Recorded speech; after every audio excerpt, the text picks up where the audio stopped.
What is up, you beautiful people? Hope you've been having an amazing day so far. I want to ask you guys a question. Who here loves the Darth Vader comics? Especially now with the way they're introducing new stories and new plot lines.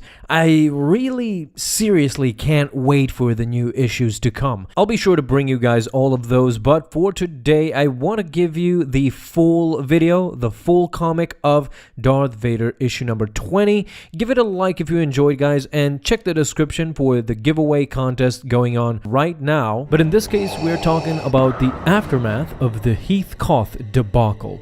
You see, in that mission, while Vader successfully killed Master Koth, the other missions that three Inquisitors had to accomplish was to capture the child of Heath Koth and his wife, who were making a run for it. This is where so far two unidentified Inquisitors come in. One is a red-skinned female and the other a male Twi'lek Inquisitor who accompanied the fifth brother on finding the child. Once the female Inquisitor focuses on the Force, she senses the child and catches up with the wife. While the Inquisitor lets her go, she ends up kidnapping her little child to the despair of her mother, but the wife was let go.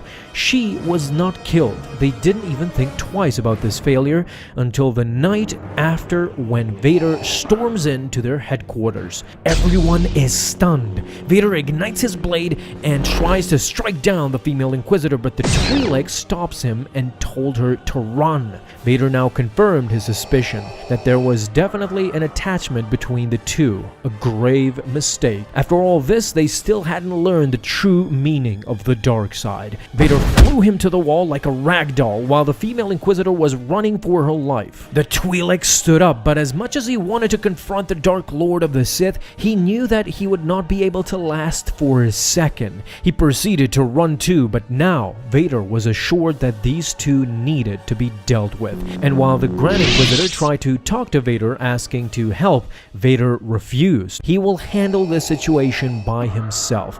Meanwhile, the two Inquisitors are running and still can't figure out what happened in there. Why was Vader chasing them down? However, by this point it didn't really matter. They needed to get rid of Vader if both of them wanted to be free. Sure enough, Vader together with the Coruscant guard were patrolling the streets of Coruscant. By the way, I have to talk about this. This meme is hilarious. Vader never sitting while aboard a vessel has been a staple from this comic series so far. I admire that. Let's see how long they can keep it up. Anyway, Vader was patiently waiting. I mean, he knew what the Inquisitors were up to.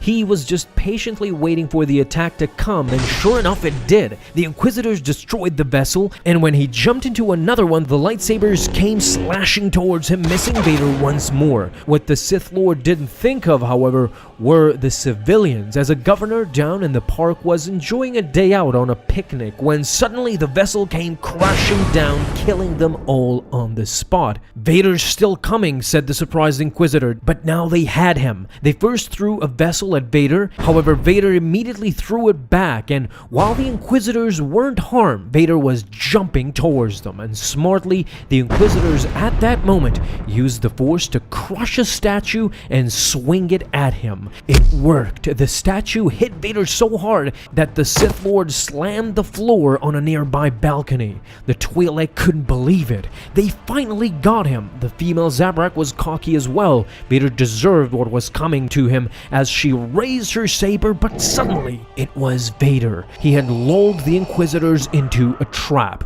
Using the Force, Vader controlled both of the Inquisitors and killed both of them with each other's lightsabers. There was nothing they could do but die. I guess they celebrated too early, and you never do that with Vader. You need to finish him before you rest on your laurels. These Inquisitors didn't get the memo. Coruscant was devastated.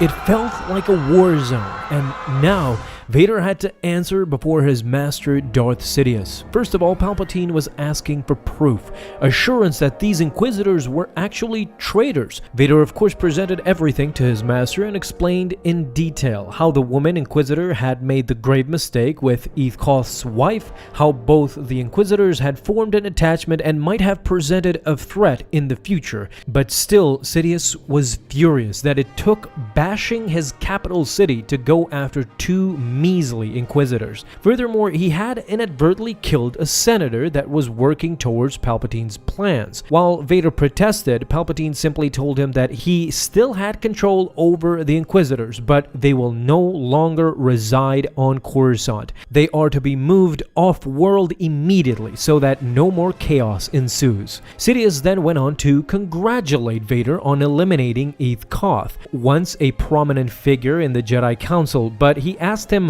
what was he after all these years when Vader confronted him. When Vader told him that Eth Koth had become a priest, Palpatine let out a loud laugh. He was very amused at this revelation. He was a Jedi fool, according to Palpatine. Why? Because he could have been anything he could ever want, and still, Eth Koth chose to become a man of faith, close to any religion, in order to live vicariously as a pseudo-Jedi. It was hilarious to Palpatine as he continued to laugh. He was all smiles to hear that the Jedi were still fools after all these years, and as a way to reward Vader, he told his friend to follow him since he had earned a gift from Sidious himself, something that was near and dear to his heart. However, he still chuckled and scoffed. As they were leaving to the place where Vader's gift awaits, he still laughed at the idea. A priest. Heh.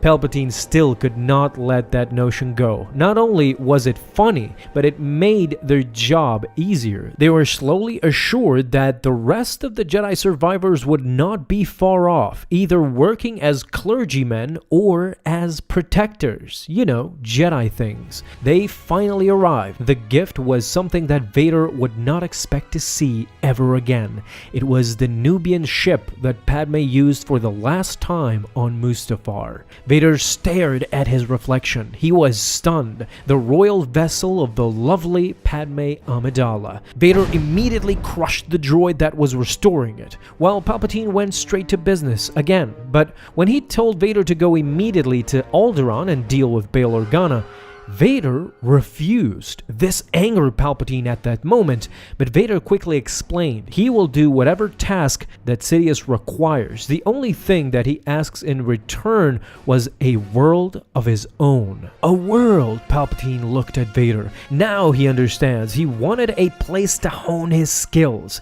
Palpatine had Coruscant, and now Vader wanted one of his own. Perfect. He will give him Naboo, Palpatine's own homeworld. What better way to connect with his master? Or perhaps Tatooine, the planet he once called home. Why not go ahead and burn its entire sand and turn it into glass? But no, Vader wanted one planet only, and that was Mustafar. This is where issue number 20 ends. Callbacks to me are surreal. I love them because they don't ham-fist these things too often in the comic series, and I enjoy some Star Wars history here and there, revisiting these mementos like the Nubian ship, Vader's hate for Tatooine, and so forth. Guys, hope you enjoyed, and if you did, leave a thumbs up down below and hit that bell to get notified the moment a new video is up. Have an awesome day, my Star Wars friends, and may the Force be with you always.